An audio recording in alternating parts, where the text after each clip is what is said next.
12 years ago, I was on the verge of marrying my high school sweetheart. My ex, 38 female, a woman I had loved deeply for nearly a decade. We had been inseparable since our teenage years, and after almost 10 years of being together, we were ready to take the next step marriage. My family adored her, and everything seemed perfect. I was absolutely sure that she was the one I would spend the rest of my life with. We had even lived together for 5 years, and the idea of getting married was the natural progression of our relationship. The wedding was just around the corner, the excitement was palpable, and I could already picture the perfect ceremony. But fate had something cruel in store. The day before our wedding, my ex asked me to stay in a hotel to avoid bad luck, a superstition, she said. I agreed, believing it was harmless. However, in a twisted turn of events, I accidentally left my shoes behind and went back to the house hours later. What I found shattered me. My ex, the woman I trusted with my heart, was in bed with my own brother. The betrayal was so vile, so devastating, it felt like the ground beneath me had crumbled. My world, which had once seemed so secure, collapsed in an instant. The betrayal struck like a thunderclap. Just a day before what was supposed to be the happiest day of my life, my entire world shattered. After spending nearly a decade with my ex, planning our wedding and imagining our future, I was blindsided by an unimaginable act of treachery. She had insisted that I spend the night before the wedding at a hotel, citing some superstition about avoiding bad luck. I thought it was harmless until the moment I returned home. I had forgotten my shoes and, in a rush to retrieve them, found myself walking into a nightmare. The house was eerily quiet, and as I entered the bedroom, the sight that greeted me was beyond anything I could have anticipated. There, in the bed I had shared with her years, was my ex, tangled in the sheets of my own brother. The shock was overwhelming. I stood frozen, unable to comprehend what was happening in front of me. My ex and brother, so caught up in their own world, barely noticed my presence. It took a few agonizing seconds for them to realize I was there. As the gravity of what I had witnessed sank in, my heart plummeted. The betrayal, not just by my ex, but by my own flesh and blood, was a wound I could never heal.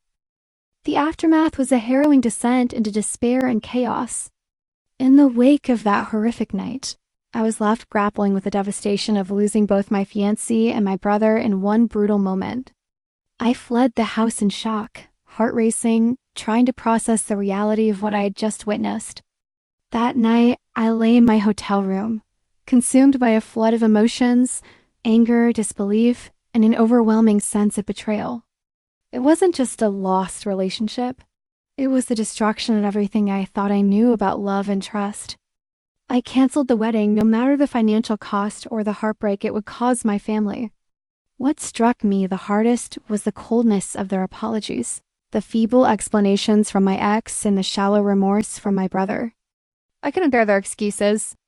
When I told my parents, they were torn between offering sympathy for me and grappling with their own guilt. But I needed space from both of them. I severed ties, blocking my ex and brother, retreating into solitude as I fought through the grief. I had to rebuild my life from the ground up. The emotional scars ran deep, but eventually I found a way to heal. The memory of that betrayal haunted me for years, but in the end, it pushed me to be stronger. Moving on wasn't easy, but it was necessary. The emotional wreckage of that betrayal, my fiancé's infidelity with my brother, just a day before our wedding, stayed with me for years.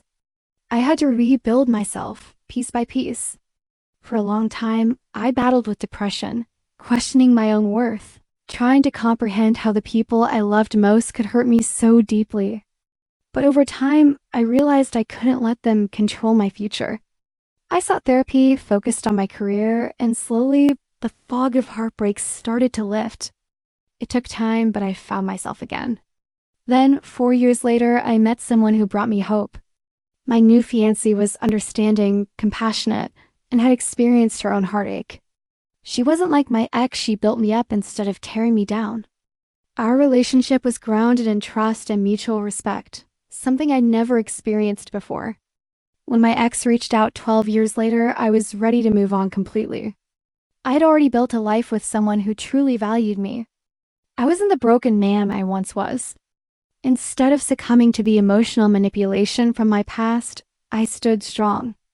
I let go of the toxic chapter of my life, and with my fiancé by my side, I moved forward, leaving that betrayal behind for good. When my ex reached out to me just a week before my wedding, asking for forgiveness and pleading to get back together, I felt a surge of anger and betrayal. 12 years had passed since the day she shattered my world by sleeping with my brother the night before our wedding. And now, after all that time, she had the audacity to contact me again. The old wounds reopened, and a burning desire for revenge began to consume me. I knew I had to make her feel the same devastation I had felt all those years ago. But this time, I wasn't alone. I had my fiancé by my side, someone who understood the pain of betrayal herself. Together, we devised a plan to humiliate her in a way that would haunt her for the rest of her life. We agreed to meet her under the guise of a heartfelt conversation.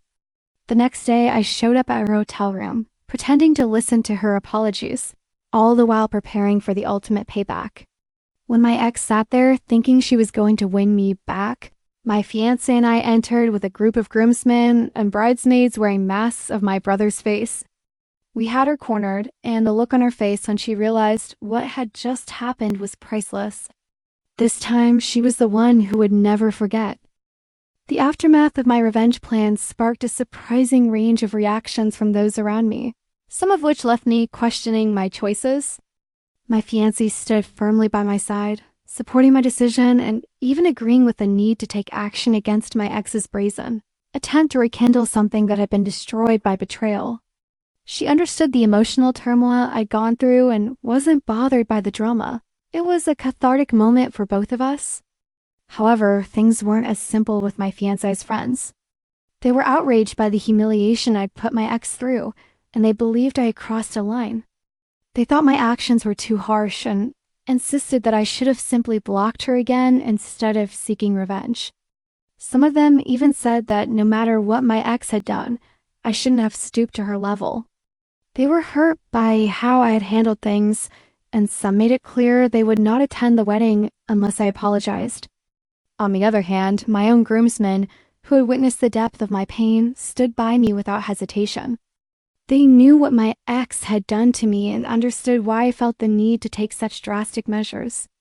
Despite the conflict, my fiancé reassured me that her decision was final and that I didn't owe anyone an apology. Despite the revenge and the newfound peace in my life, my ex's harassment didn't cease. At first, I thought her actions were just the result of her bruised ego, but over time, it became clear that she was relentless. She bombarded me with messages, all laced with emotional manipulation, begging me to reconsider, reminding me of our past moments together and claiming that she was lost without me. It was as though she couldn't accept the finality of our breakup, despite everything that had transpired. Her obsession took a darker turn. She began showing up at places I frequented, lurking around my workplace, even attempting to contact my fiancé. It was no longer just a matter of unresolved feelings, it was a toxic need for control, for keeping me tethered to her. My fiancé was infuriated by the constant intrusion into our lives, and although I had no intention of giving in, the situation was taking its toll on both of us. The more my ex interfered, the clearer it became that she wouldn't stop until she had wreaked enough havoc on my happiness. No matter how much I tried to block her, she always found a way to slip back into my life, as if determined to undo everything I had worked to rebuild. As the harassment escalated and my ex's obsession with me grew, I realized that this wasn't just about a failed relationship. It was a deep-seated issue that she couldn't face on her own. She had always been emotionally fragile, but I had never truly understood the extent of her dependency until now. It became clear that she needed help, and that I, in spite of the pain she caused, couldn't just walk away without trying to intervene. I reached out to a few mutual friends and family members who were still in contact with her, urging them to encourage her to seek professional help. I couldn't deny that she was in a dark place, clinging to a relationship that had long since died, unable to accept the loss. I knew she needed therapy to address her emotional instability, but her pride and denial made it nearly impossible to approach her directly. Despite everything, I couldn't shake the feeling that she had never truly found peace. I couldn't undo the damage, but perhaps, just perhaps, by helping her find the support she so desperately needed, I could stop the cycle of torment for both of us. It wasn't about us getting back together, it was about her healing, and me finally being able to move on completely. After months of turmoil and emotional exhaustion, I finally reached a resolution that gave me peace. The constant harassment from my ex had worn me down, but I had learned to stand firm and prioritize my own well-being. I knew that I couldn't keep living in the shadow of a toxic relationship, especially when I had tried everything to help her and to end things amicably.